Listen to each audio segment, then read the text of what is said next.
హల్లెలూయా.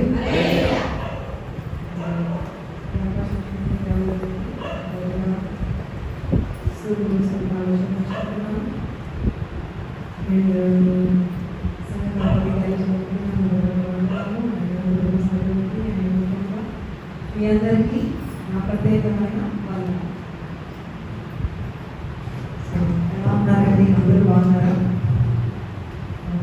దేవుడికి రోజులు మధ్య ఉండడానికి దేవుడి మహా గొప్ప భాగ్యంగా నేను తెలుసుకుంటున్నాను. Really I'm very thankful to lord Jesus.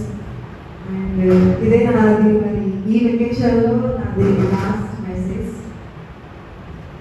So మరి మేము తెలుసు అందరికీ ఫ్రైడే మధ్యాహ్నం వెళ్తున్నాము 4 o'clockకి Rajahmundry to Hyderabad and Hyderabad to Doha వెళ్తున్నాము.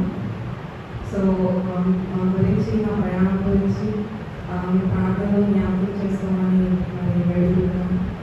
అండ్ చిన్న సాక్ష్యం ఏంటంటే మరి అందరికీ తెలుసు యాక్చువల్లీ వకేషన్ క్లాస్కు మేము అసలు మళ్ళీ కంట్రీలో ఇక్కడికి రావాలని అనుకోలేదు.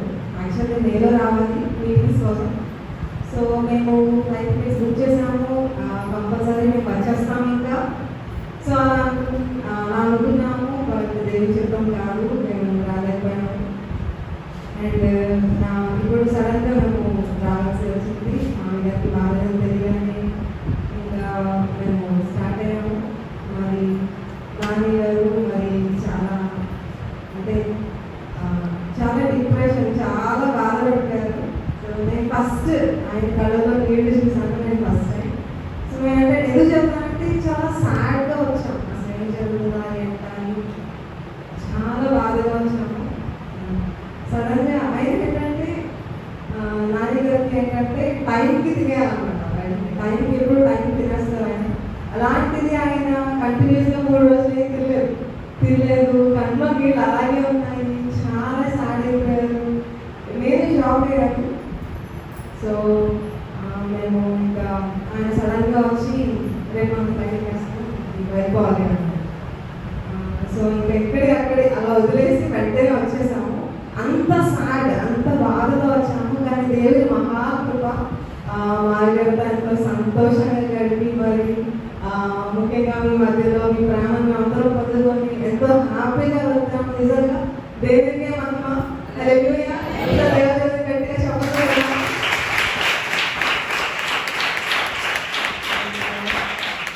సో క్రిస్మస్ ఆరాధనలు చాలా బాగా జరిగాయి. ఫస్ట్ టైం మేము ఈ వింటర్ సీజన్లో ఇక్కడికి రావడం ఫస్ట్ టైం. సో చాలా బాగా జరిగాయి. సండే స్కూల్ పిల్లలు కానీ అండ్ యంగ్స్టర్స్ అందరూ చాలా బాగా చేశారు న్యూ ఇయర్ సెలబ్రేషన్స్ నిజంగా. అండ్ మామూలుగా చెప్తూ ఉంటారు అసలు ఎంత ప్రేమ కలిగిన సంఘం అని అంటూ ఉంటారు. ఆయన నిజంగా ఆయన మేము ఫ్రెండ్స్ లాగా మాట్లాడుకుంటాం. అసలు నన్ను ఒక కూతురు లాగా చాలా బాగా చూసుకుంటారు అత్తయ్య గారు మామూలుగా. Really blessed. అండ్ మీ సంఘం గురించి ఎక్కువ పొగడేస్తూ ఉంటారు. మరి చాలా మంచి సంఘం. ఎక్కడ ఉంటుంది ఇంత ప్రేమ కలిగిన సంఘం అని ఈ పదం ఎక్కడ ఉంటుంది అసలు ఇంత ప్రేమ కలిగిన సంఘం అని చాలా సార్లు చెప్పారు ఆయన. సో మీ అందరి బట్టి నేను చాలా సంతోషిస్తున్నాను. మరి సో మేము ప్రయాణంలో అంతా మంచిగా జరగాలి. లగేజ్ విషయంలో తెలుసు కదా, అంతా మంచిగా సెట్ అవ్వాలని దయతో ప్రార్థన చేయమని కోరుతున్నాను. సో వాక్యంలో వెళ్దామని కీర్తనల గ్రంథము 2 Psalms chapter 1 verse 1. కీర్తనల గ్రంథము 1వ అధ్యాయము 1వ వచనం. దుష్టుల ఆలోచన చొప్పున నడవక. ఓకే, అది నా కాన్సెప్ట్. ఏంటండి? దుష్టుల ఆలోచన చొప్పున నడవక. సో దుష్టుడు అంటే ఎవరు? అపవాది. అందరికీ తెలుసు దుష్టుడు అంటే అపవాది. ఆలోచన అంటే ఆలోచన అంటే ఆలోచన అంటే ఏంటి? ఆలోచన అంటే అసలు ఎగ్జాంపుల్కి సపోజ్ ఏదైనా మనం కాలేజ్లో జాయిన్ అవ్వాలి, ఏదైనా కోర్స్ మనం చేయాలి అంటే ఏం చేస్తాం? ఎవరి దగ్గర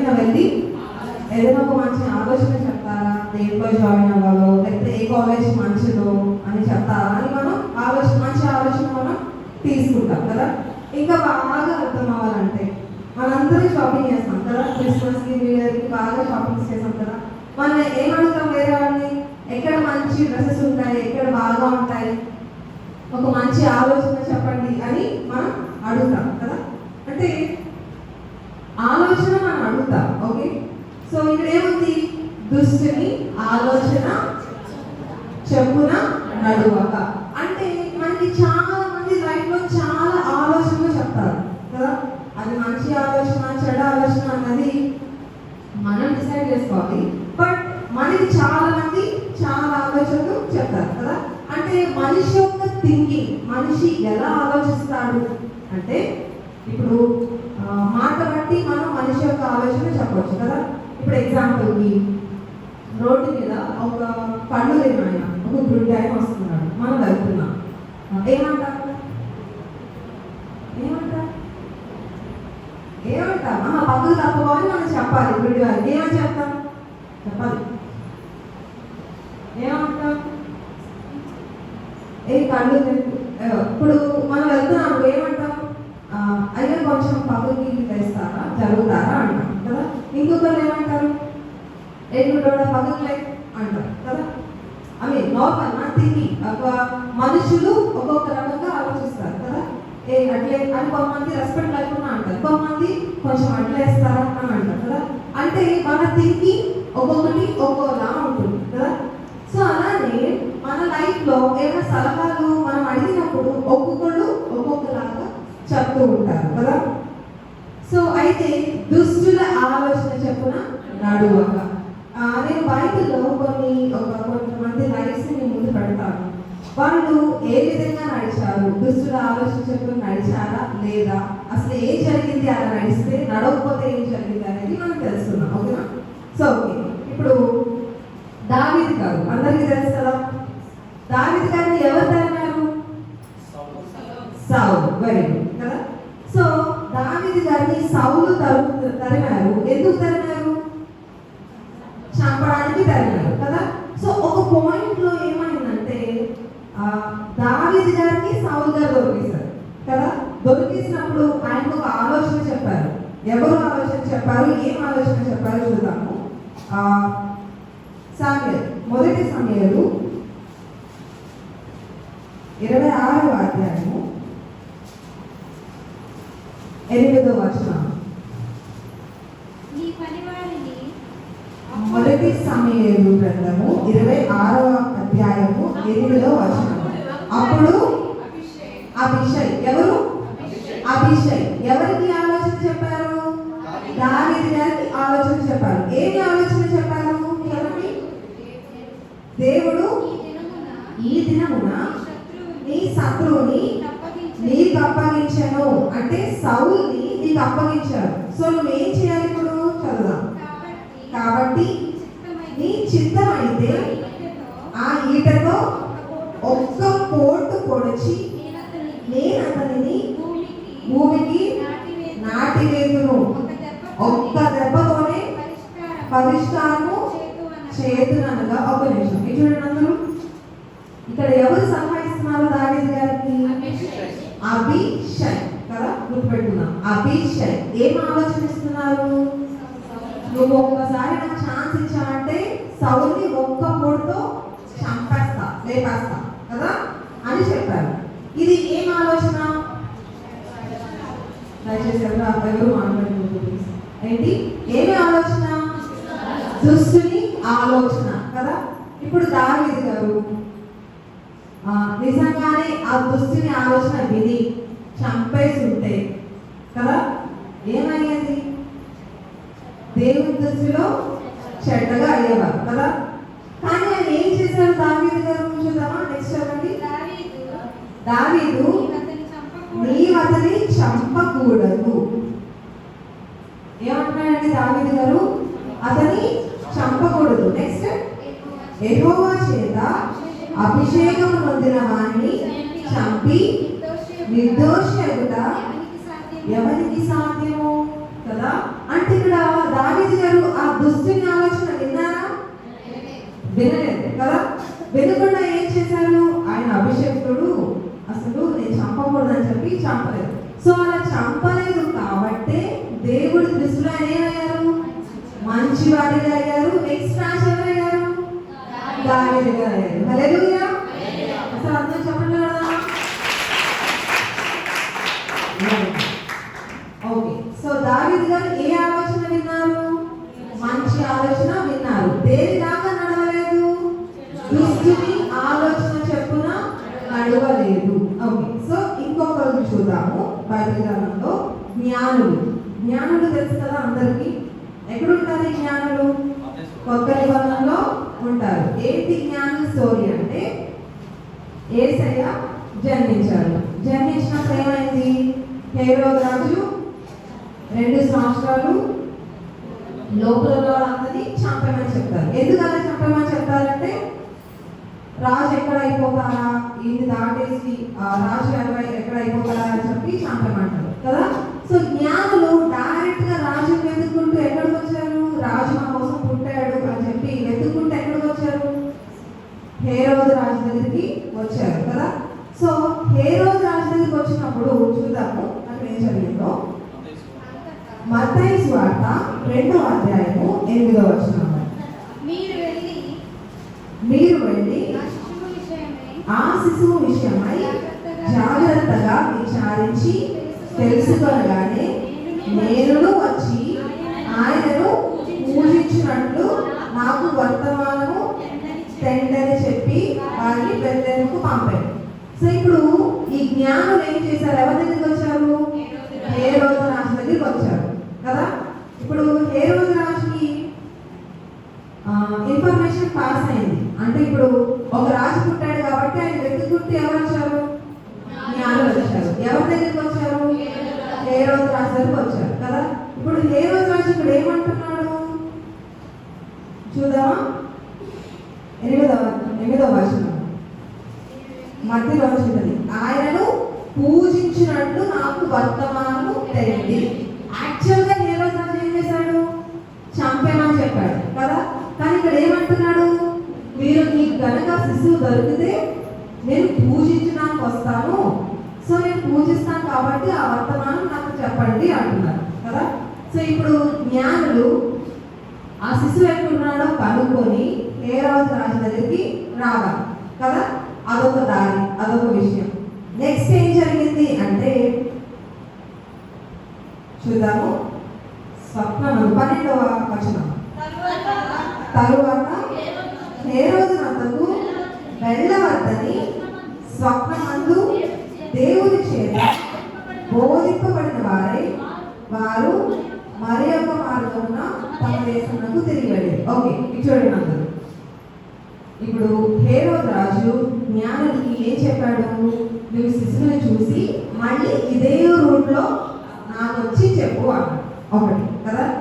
ఇప్పుడు జ్ఞానులకి స్వప్నమందు దేవత కనిపించి ఏమని చెప్పింది అంటే, ఆ మార్గంలో అసలు హేరోదు మార్గంలో వెళ్ళొద్దు అని చెప్పింది. ఓకేనా? క్లియర్గా మీకు? ఇప్పుడు హేరోదు రాజు ఏం చెప్పాడు జ్ఞానులకి? నా దగ్గరకు వచ్చి నన్ను కలిసి నాకు వర్తమానం చెప్పి అప్పుడు వెళ్ళండి అన్నారు. ఓకే, ఇప్పుడు స్వప్నంలో దేవదూత ఏమని చెప్పింది? అసలు హేరోదు రాజుని కలవద్దు అని చెప్పింది కదా. ఇప్పుడు మనమే ఉన్నాం ఆ పొజిషన్లో. సీఎం ఉన్నారు. ఇప్పుడు హేరోదు రాజుకి అంతే కదా సీఎం అందరూ. ఓకే, ఇప్పుడు సీఎం అంటారు, నువ్వు నన్ను ఇలా వెళ్ళే మార్గంలో నన్ను కలిసి వెళ్ళు అన్నారు. ఓకే, మన ఇద్దరిలో ఆయన కలవకుండా వేరే దారిలో వెళ్ళిపో అని వచ్చింది అనుకో కల్లో, ఏం చేస్తామా? అసలు వింటామా? అసలు మనం సీఎం గారు చెప్పారు, అసలు ఖచ్చితంగా మనం కలిసే వెళ్ళాలి అనుకుంటాం కదా. కానీ జ్ఞానులు ఏం చేశారు చూద్దామా. 12వ వచనం మత్తయి సువార్త 12వ వచనం చూద్దాము మధ్యలో నుంచి. మరి ఒక మార్గమున తమ దేశమునకు తిరిగి వెళ్ళిరి. అంటే ఎవరు చెప్పిన మాట విన్నారు? దూత చెప్పిన మాట విన్నారు. అంటే దుష్టుని ఆలోచన చెప్పున నడవకుండా మంచి మార్గంలో వీరు వెళ్ళారు కదా. సో ఓకే, మనం చూసిన 2 లైన్స్ ఎవరు? ఫస్ట్ దావీదు గారు ఏం చేశారు? దుష్టుని ఆలోచన చెప్పున నడవకుండా మంచి మార్గంలో ఆయన వెళ్ళారు. సెకండ్ జ్ఞానులు. జ్ఞానులు ఏం చేశారు? దుష్టుని ఆలోచన చెప్పున నడవకుండా దేవునితో చెప్పిన మాట వెళ్ళారు. సో ఇంకొక ఆయన చూపిస్తాను నేను. ఆయన దుష్టుని ఆలోచన చెప్పే నడిచారు. ఎవరంటే చూద్దాము. సొలొమోను యొక్క సన్ కొడుకు ఎవరు?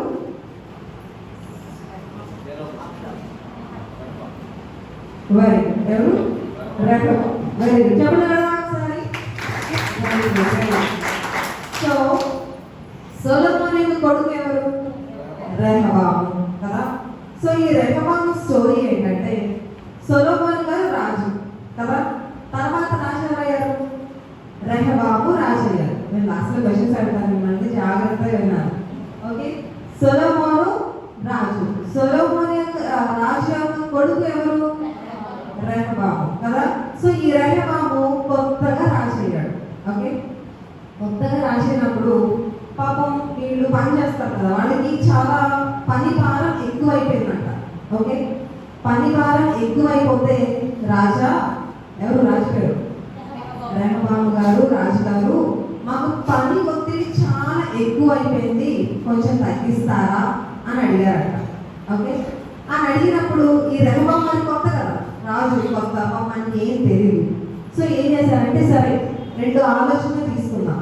ఓకే, 2. ఒకటి పెద్దది, ఇంకొకటి సేమ్ అదే అతని ఏజ్లో ఉన్న యంగ్స్టర్స్, యవనస్తులు, అతనితో పాటు పెరిగిన వాళ్ళ ఆలోచన తీసుకుందాం అనుకున్నారు. ఓకే, సో పెద్ద దగ్గరికి వెళ్ళాడు. ఎవరు?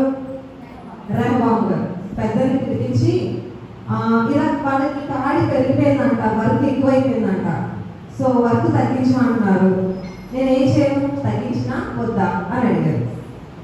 అంటే వాళ్ళు ఏమన్నారంటే, పెద్దవాళ్ళు తగ్గించేయండి, ఇప్పుడు మీరు తగ్గించారనుకో పని భారం, మీకు సపోర్ట్గా ఉంటారు, మీకు సపోర్ట్ చేస్తారు అని చెప్పారు.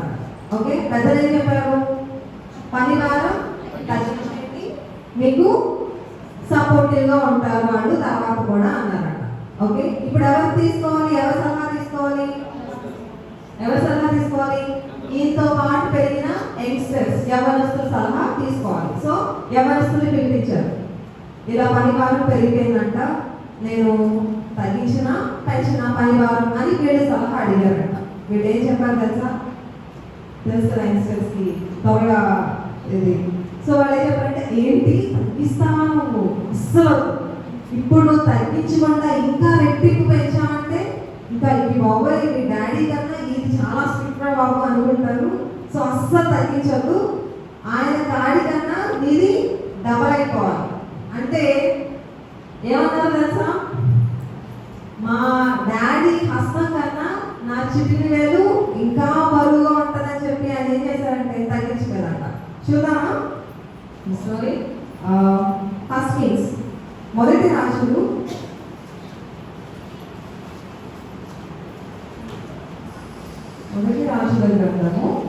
12 నుంచి 16 వరకు ఈ స్టోరీ ఉంటుంది, ఎక్స్ప్లెయిన్ చేసే స్టోరీ ఉంటుంది. సో ఏం చెప్తానంటే 13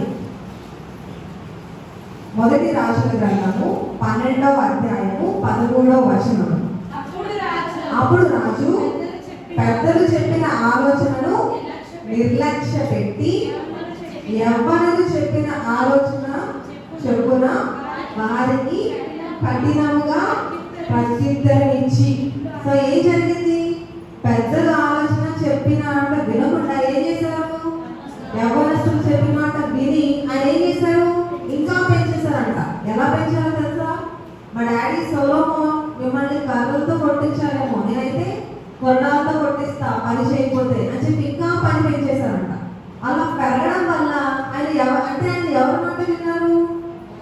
దుస్తులు చెప్పిన ఆలోచన చెప్పిన ప్రకారం ఆయన వినడం వల్ల ఏం జరిగిందంటే రాజ్యం 2గా విడిపోయిందంట కదా. అంటే ఒకటి దావీదు రాజ్యం, అంటే దావీదు ప్రజలు, ఇంకొకటి ఇశ్రాయేలు ప్రజల కింద విడిపోయింది కదా. అంటే దుష్టుని ఆలోచన చెప్పిన ప్రకారం నడవడం వల్ల ఏం జరిగింది?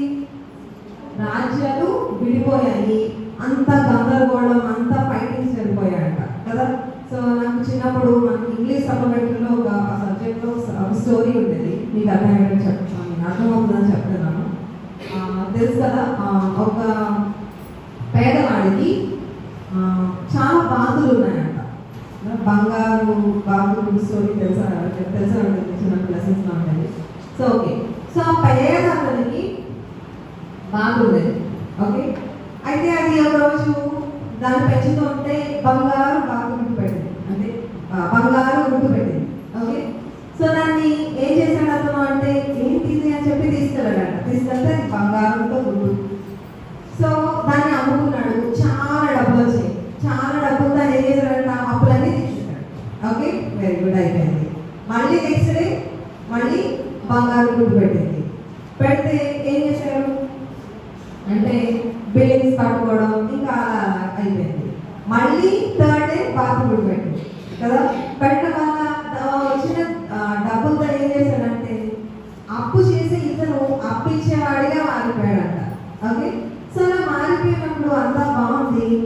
వాళ్ళ వైఫ్ వచ్చానంట, అబ్బాయి బాత్రూమ్ బాగానే పడుతుంది, సో రోజుకొకటి మనకి అలా కాదు కానీ ఒక్కసారి మొత్తం పోసేసి మొత్తం గుడ్లన్నీ తీసేసుకుందాం అని ఆలోచన చెప్పిందంట. ఇప్పుడు ఓకే, అది వైఫ్ ఏదో ఆలోచన చెప్పింది, ఈయనైనా ఆలోచించాలి కదా. లేదు, దానివల్లే మనకు పోషణ ఆలోచించాలి కదా. ఆలోచించకుండా ఏం చేస్తారంటే దాన్ని కట్ చేస్తారంట. లోపల చూస్తే ఏం గుడ్లు లేవంట. తర్వాత అయ్యో నా బాతు అని తర్వాత ఏడ్చాడంట. నేడు ఏమైనా ప్రయోజనం ఉందా అప్పుడు? లేదు. సరే ఓకే, కొన్ని డేస్ గడిచింది. గడిచిన తర్వాత ఉన్న ఇంకా వాళ్ళకి ఏమి ఆధారం లేదు కదా. సో ఇల్లు నమ్మడం స్టార్ట్ చేశాడంట. అయిపోయింది. తర్వాత ఇప్పుడు ఏమైందంటే అన్నీ అమ్మేస్తున్నాడు. అప్పు ఇచ్చే స్థితిలో ఉన్నాడు కదా. ఇప్పుడు మళ్ళీ అప్పు చేసే స్థితిలోకి వెళ్ళిపోయాడు. సో ఏంటంటే దుష్టుని ఆలోచన. మనకి చాలా మంది ఆలోచన చెప్తారు. మనం ఎవరి మాట వినాలి అంటే ఎవరి మాట వినాలి చూద్దాము. Book of songs chapter 32 verse 8. కీర్తన గ్రంథము 32వ అధ్యాయము 8వ వచనం. నీకు ఉపదేశము చేసేదను, నీవు నడవవలసిన మార్గమును నీకు బోధించదను, నీ మీద దృష్టి ఉంచి నీకు ఆలోచన చెప్పేదను. ఎవరు ఆలోచన చెప్తారు? దేవుడు కదా. సో మనం ఎవరి మాట వినాలి? దేవుడి మాట వినాలి. నీకు ఉపదేశము చేసేదను. ఉపదేశము అంటే ఏంటి? Next what's our life, next ఏంటి, అసలు మన లైఫ్ ఏంటి, ఏం చేయాలి అనేది మనకి చెప్తారంట. నెక్స్ట్ ఏంటి? నీవు నడవలసిన మార్గమును నీకు బోధించదను. అటు వెళ్ళాలా, ఇటు వెళ్ళాలా, ఏంటి, మనకు చాలా కన్ఫ్యూజన్స్ ఉంటాయి లైఫ్లో కదా. అదంతా ఎవరు మనకి చెప్తారు? దేవుడు చెప్తారు కదా. నెక్స్ట్ నీకు బోధించదు, నీ మీద దృష్టి ఉంచి నీకు ఆలోచన చెప్పేదను. అంటే మనం ఫస్ట్ ఏం చేయాలి? ఎవరినైనా ఆలోచన అడిగే ముందు ఎవరిని మనం ఆలోచన అడగాలి? దేవుడిని మనం ఆలోచన అడగాలి. అంటే ఆయన సన్నిధిలో కూర్చొని మోకరించి, ప్రభా సిచ్యువేషన్ ఇది, ఏం చేయాలి, మనం ఎలా ఎట్ సైడ్ ఎలా వెళ్ళాలి, ఏంటి ప్రభా, వాట్ నెక్స్ట్ అని అడిగితే ఖచ్చితంగా ఆయన మనకి ఆలోచన చెప్తారు కదా. సో ఫస్ట్ కీర్తనలో 1:1 ఏంటి? దుష్టుని ఆలోచన చెప్పున నడువక కదా. సో మన లైఫ్ లో చాలా మంది మనకు ఆలోచన చెప్తారు కదా. సో మనం ఎవరి ఆలోచనతో నడవాలి, ఎవరి ఆలోచన చెప్పున నడవకూడదు అంటే దుష్టుని ఆలోచన చెప్పున నడవకూడదు. దావీదు గారు ఎవరి మాట వినలేదు? దుష్టుని మాట వినలేదు. తెలుగుగా చెప్తున్నారు. ఆ పేరేంటి? అభిషై కదా. ఆయన మాట వినలేదు కాబట్టి ఆయన గొప్ప వ్యక్తి అయ్యారు. సౌలు తర్వాత రాజు అయ్యారు. నెక్స్ట్ ఎవరు? జ్ఞానులు. జ్ఞానులు ఎవరి మాట వినలేదు? హేరోదు రాజు మాట వినలేదు. మరి ఎవరి మాట విన్నారు? ఎవరి మాట విన్నారు? దేవుని మాట, దూత మాట విన్నారు. ఓకే, మరి రెహబాము చెప్పేసాను ఆన్సర్ కదా. ఓకే, రెహబాము తండ్రి ఎవరు? Very good. సో రెహబాము ఎవరి మాట విన్నాడు? విన్నాడు కదా. దుష్టుని ఆలోచన చెప్పిన ఆయన విన్నాడు కాబట్టి రాజ్యాలు రెండుగా విడిపోయి పెద్ద గొడవలు అయిపోయింది. సో మనం ఎవరి మాట వినాలి లాస్ట్ లో అంటే దేవుని మాట వినాలి. ఆయన మాట వింటే మనకి ఏం చెప్తారు?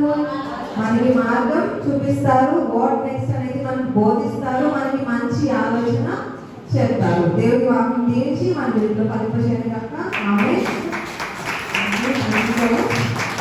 చిన్న ప్రార్థన చేస్తున్నాము.